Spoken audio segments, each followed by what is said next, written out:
Nelly Capriellan, bonjour. Bonjour. Vous publiez un nouveau livre qui a pour titre Véronica, un roman publié donc aux éditions Grasset que je montre, le voici. Vous dirigez les pages littéraires des Inrecuptibles de Vogue et vous participez au Masque et la Plume sur France Inter.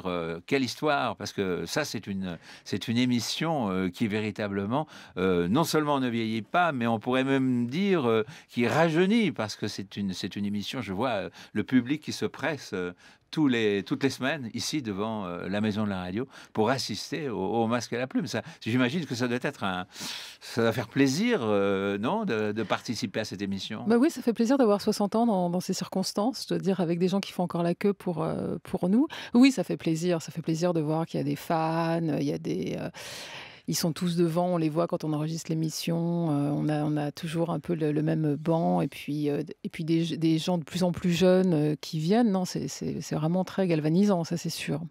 Alors, vous avez publié un premier roman qui avait pour titre Le, le manteau, pardon, de Greta Garbo, il y a de cela 2 ans, un livre qui avait été salué par la critique et moi-même.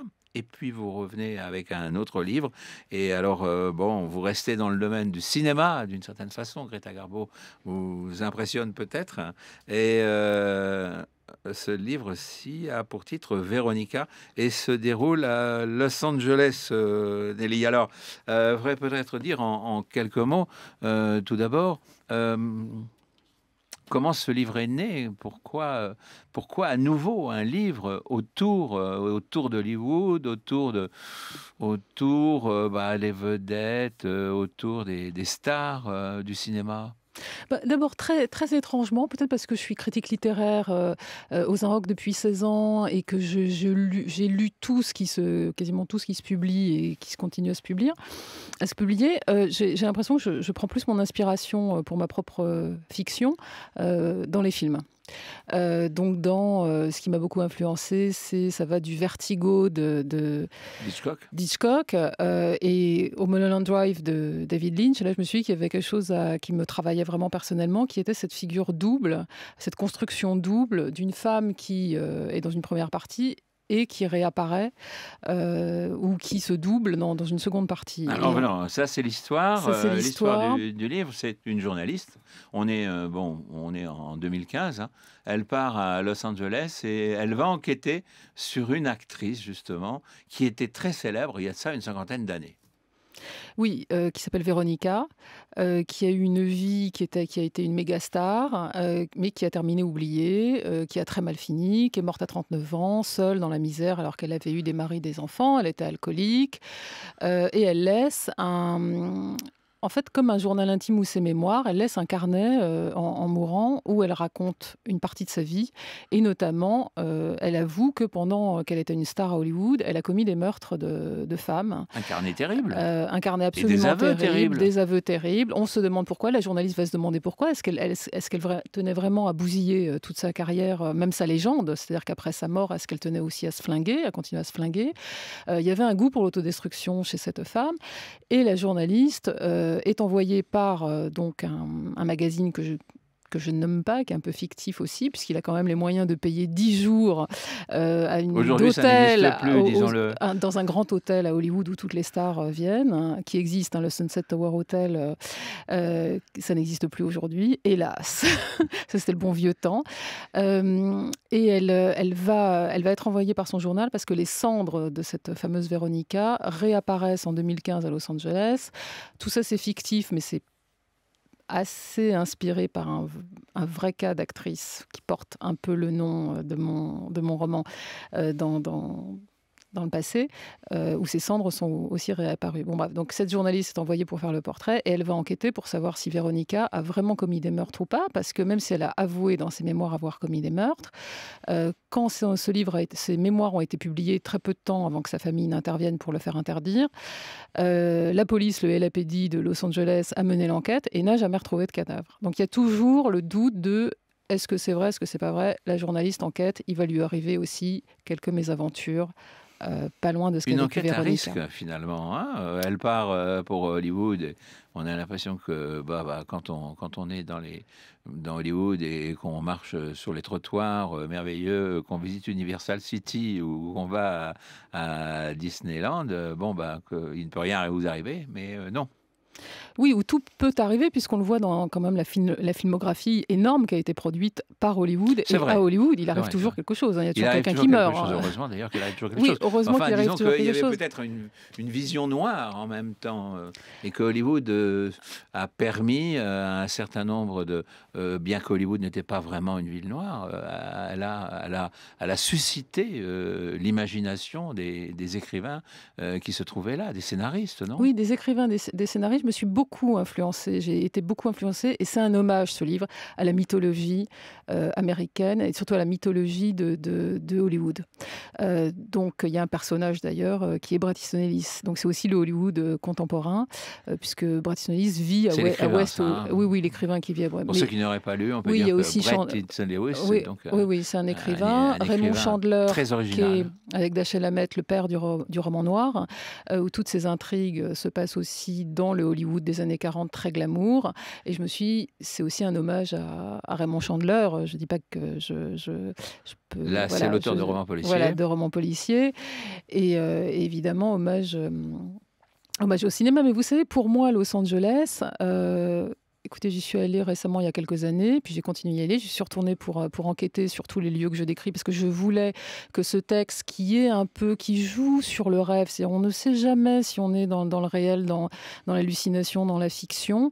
Je voulais qu'il y ait quand même des lieux très très réels dont j'y suis allée. Mais pour moi, Los Angeles, c'est une ville aussi lumineuse que noire. C'est une ville qui brille d'une lumière noire, et c'est une ville de fantômes. On a l'impression que, d'abord, c'est très vite, puisque les gens sont tout le temps en voiture, donc les trottoirs sont très très vides, et on a l'impression qu'il y a Une grande toujours... partie des États-Unis, les trottoirs sont vides. Oui, il y a toujours cette mythologie du cinéma, les fantômes des acteurs, de plusieurs temps, strates temporelles qui se superposent. C'est vraiment une ville qui elle-même ressemble à un film, à une fiction. On a l'impression de vivre dans une fiction. D'ailleurs, même, on ne rêve pas, on ne fait pas les mêmes rêves à Los Angeles ou les mêmes cauchemars. C'est autre chose. Vous avez été imprégné, visiblement, par Los Angeles. Est-ce que J'ai- Los Angeles ouais. n'a pas simplement catalysé, je parlais de tous ces écrivains et de ces scénaristes qui venaient à Los Angeles. Certains, bon, puis après ils repartaient chez eux, mais il fallait nourrir des intrigues. Bon, le plus simple, c'était que ça se passe à Los Angeles. Alors, nous avons tous, dans l'imaginaire et dans nos souvenirs, un Ouais. très grand nombre de films qui se passent à Los Ouais. Angeles, mais c'était plus simple de les filmer à Los Angeles avec à Los Angeles, souvent d'ailleurs faux, enfin, c'était des décors. Mais est-ce que c'était pas plus simple de catalyser, de cristalliser à Los Angeles l'Amérique dans son entier? Oui, bien sûr, parce que comment dire, enfin, Los Angeles et Hollywood, quoi. Ça va vraiment ensemble, parce que c'est devenu le rêve américain. C'est-à-dire faire du cinéma, forcément. C'était l'Eldorado, c'était la nouvelle mine d'or. Donc, tous les écrivains dont vous parliez, ils allaient forcément à Los Angeles, parce que c'est là où ils pouvaient gagner leur croûte, finalement, et continuer à écrire des romans par ailleurs.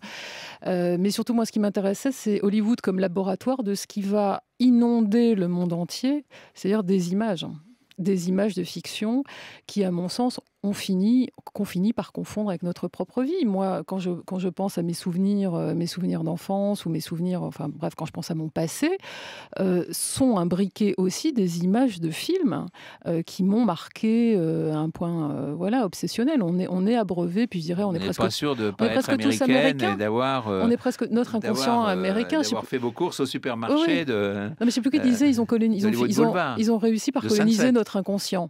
Ouais. Oui, mais il y a des... Et c'est pour ça que cette journaliste dans Véronica, qui va mener l'enquête, finalement, elle est abreuvée de Sunset Boulevard, justement, le film de Billy Wilder, qui est lui-même déjà une mise en abîme de Hollywood, un hommage et à la fois une attaque de l'industrie cinématographique de Hollywood.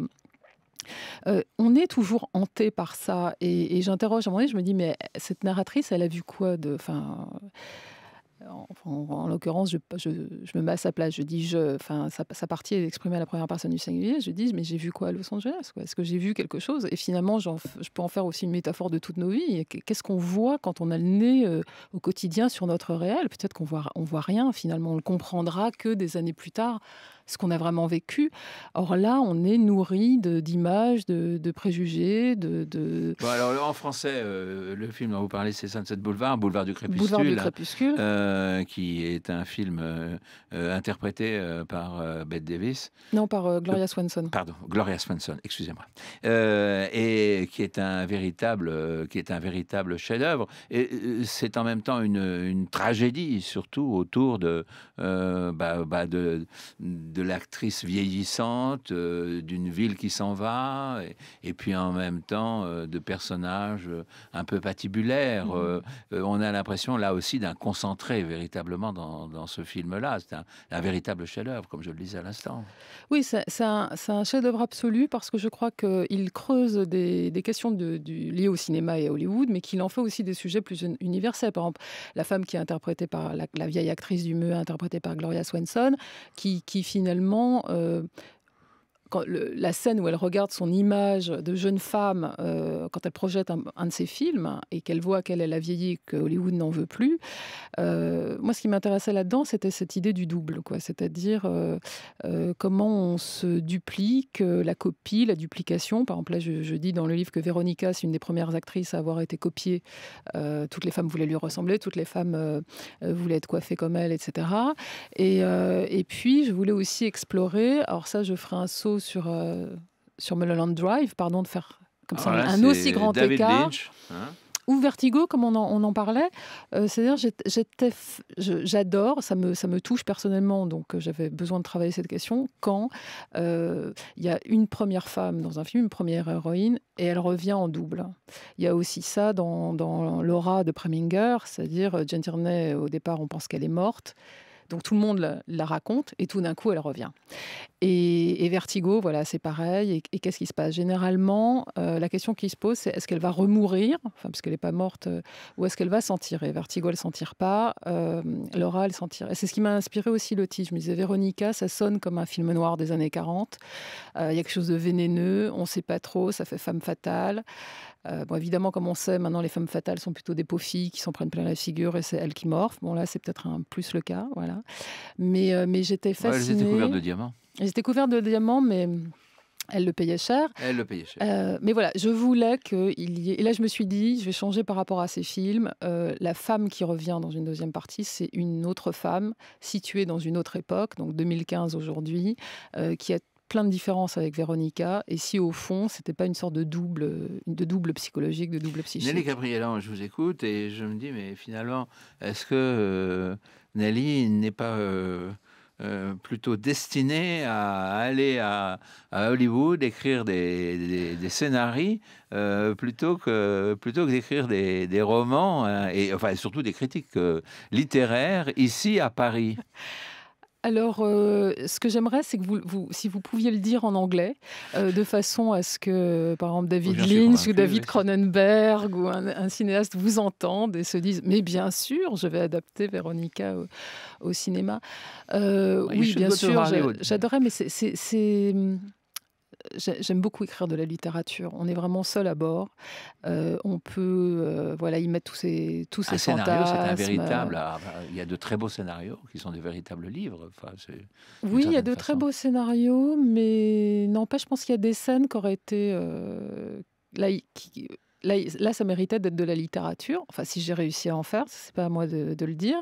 Mais en tout cas, je pense que ça n'aurait pas, voilà, toute la scène où, par exemple, Véronica, à la fin de la première partie, rentre dans une maison maléfique qui se déforme, Alors, c'est pas de la littérature fantastique, mais encore une fois, je voulais jouer sur le réel et l'irréel. On ne sait pas si c'est quelque chose qu'elle hallucine ou c'est quelque chose qui arrive vraiment. Et ça, par exemple, en scénario, je ne sais pas comment je l'aurais écrit. Lynch avait fait des choses où on ne savait pas pas très bien si on était dans le réel ou dans l'irréel, hein, Mmh. si on se Ouais. souvient bien de tout ça. Très beau livre, Nelly Capriélan, et merci en tout cas donc de faire revivre en même temps toute cette époque et de nous entraîner donc dans ce Los Angeles à la fois rêvé et craint, dans cette Hollywood toujours et extraordinaire. Donc je rappelle le titre Véronica, publié aux éditions Grasset. Merci infiniment. Merci beaucoup.